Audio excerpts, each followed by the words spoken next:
প্রথমেই বলে দিই, এই ভিডিওটা কিন্তু জন্মাষ্টমীর একদিন আগে তৈরি করা, কিন্তু সময়ের জন্য তোমাদের সাথে শেয়ার করতে পারিনি। আজকের আমি বসে পড়েছি আমাদের গোপুসোনা এবং আমাদের রাধা মাধবের অঙ্গরাগ করার জন্য।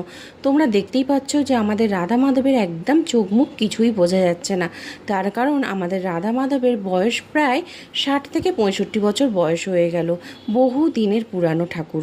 তো সেই জন্য চোখ মুখ লিপস্টিক কিছুই নেই। তাই ভাবছিলাম অনেক দিন থেকে যে না, এই বছর জন্মাষ্টমীর আগে তাদেরকে নিজের হাতে আমি সাজাবো।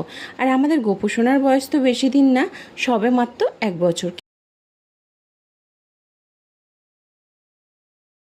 কিন্তু প্রতিদিন স্নান করানোর সময় পরিষ্কার করাতে করাতে আমাদের গোপুসোনার সমস্ত কিন্তু কাজল, লিপস্টিক, আইব্রো সব উঠে গিয়েছিল।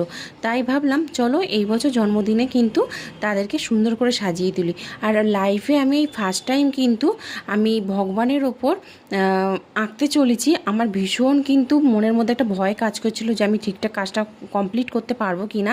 সেই ভয় নিয়ে কিন্তু কাজটা শুরু করেছিলাম। আমার এই কাজটা কিন্তু কমপ্লিট করতে প্রায় 3 ঘন্টা সময় লেগেছে। তো বন্ধুরা, আমি আমার মনের মতন করে যতটা পেরেছি সাজিয়ে তোলার চেষ্টা করেছি। তো দেখো বন্ধুরা, এই হচ্ছে আগের লুক, আর এখন কমপ্লিট করার পর লুকটা তোমাদের সাথে শেয়ার করছি। জানি না কতটা কি পেরেছি, কিন্তু আমি আঁকতে পেরে আর তাদের মুখটা দেখে আমার ভীষণ আনন্দ হচ্ছে। আমি বিশ্বাস করো বন্ধুরা, এত ভালো লাগছে, মানে আমি বলে বোঝাতে পারবো না। তো তোমাদের কেমন লাগলো অবশ্যই কিন্তু কমেন্ট করে জানিও।